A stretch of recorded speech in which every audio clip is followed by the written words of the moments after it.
unprecedented, and it all boils down to tonight. I'm Meg Kennard here live at our Election Night Control Center in Washington, where AP's decision desk will call up to 5,000 races tonight, from the presidency all the way down to thousands of state and local elections. There is also the battle for the control of Congress.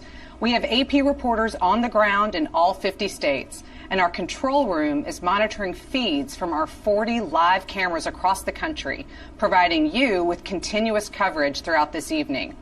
You will see this in our live stream coverage tonight, 4 boxes on your screen. Up all night long will be the live voting map with race calls as they come in and states showing up in red and blue. We'll also have live pictures coming in from the Harris and Trump campaign rallies.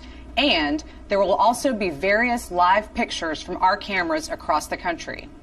Right now, we're looking at live voting as it happens in California, a state that is expected to side with Democrats tonight in the presidential race, but where Donald Trump recently held a campaign rally in the Coachella Valley.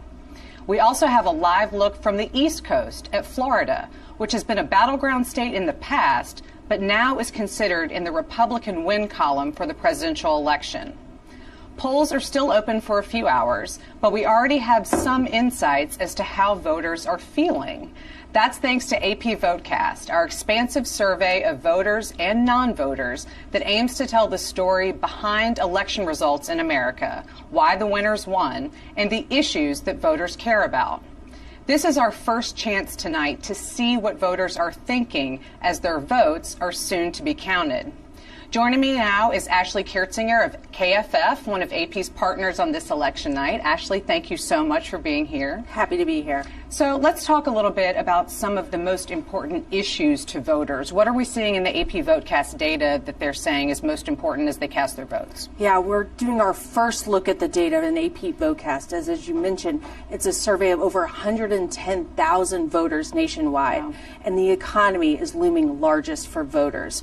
What we're seeing is about 4 in 10 voters said economy and jobs was the most important issue facing the country. You know, I spent more than a year on the campaign trail covering this campaign, and every time I would ask voters, tell me your top 5 issues, it was very rare that the economy wasn't 1 or 2. So I guess that's bearing out through the campaign season all the way here to Election Day. Yeah, it's consistent with what we saw in pre-election polls as well throughout the campaign cycle.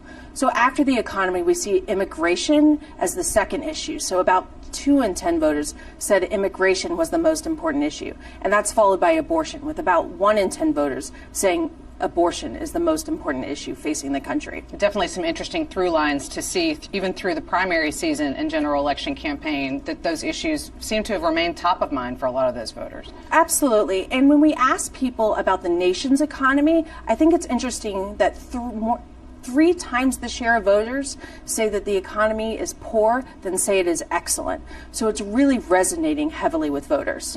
That is interesting. So how are voters feeling? What are their it sounds like there might be a big answer here, but what are they saying about how they're feeling about how the country is going or what they want to come from this election? Yeah, as you guessed, amid this kind of economic unhappiness, we're seeing 7 in 10 voters saying that the country is headed in the wrong direction, and about 8 in 10 voters said that they are wanting substantial change or complete and total upheaval in the direction of the country. Wow, it's so interesting when we talked about this being an unprecedented campaign, but when you have one candidate who's part of the current administration and another candidate who had his own administration, when voters are saying that they want something different, it is interesting, particularly given the candidates that they have. Yes, voters are definitely wanting change this election.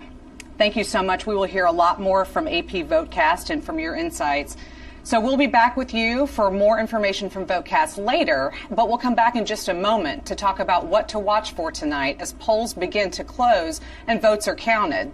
We'll leave you now with these live images coming into us from Michigan. That's one of those 3 critical blue wall battleground states where both Donald Trump and Kamala Harris have campaigned heavily and which has a total of 15 electoral votes up for grabs. Back in a moment.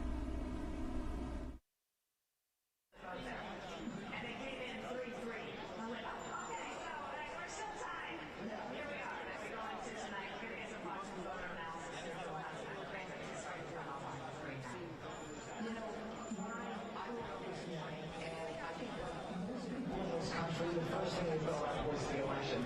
I don't think we important election, but something about this election is just, it's baked into us. And what I thought about was that tonight, as we get to know tonight, America will deliver a very clear message. And then as I went through the day, I started getting nervous. I don't know why. I mean, I ran for office 5 times. I mean, I was nervous, but at the same time, you just figure, well, it should go my way, but I'm nervous because everybody's calling me and texting me, and they saw me when I was going there. Is he going to win? Is he going to win? And I'm like, well, I don't know yet. And in the end, I think that as you look at this, it would be, it's historic. I mean, Donald Trump's been indicted, he's been impeached, he's been 2 assassination attempts, and he just gets up and says, fight. So, Donald Trump didn't leave a thing on the field. He put it all in, and as he just said, he said, I think this was my best campaign. He didn't even want to get off the stage last night at 2 in the morning because he's still got so much energy. And then, of course, I thought about Kamala and wants to get involved in redistribution of wealth, and just showed up and didn't have a vote to even get to run for president. And I say the American people are smarter than all that. But I guess today is just a day where we kind of ignore the polls, as Jesse said, and just kind of, go with our gut and hope that our person is the best man. I mentioned this Fox News voter analysis. This is the information you're seeing on your screen there.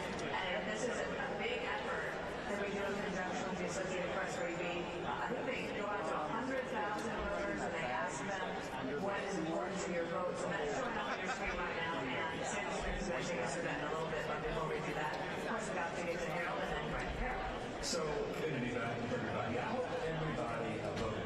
Hope anybody watching is not voting anywhere in the country. I hope you take the time today to go and vote if you have not already. I'm talking a little bit about the move today about New Jersey.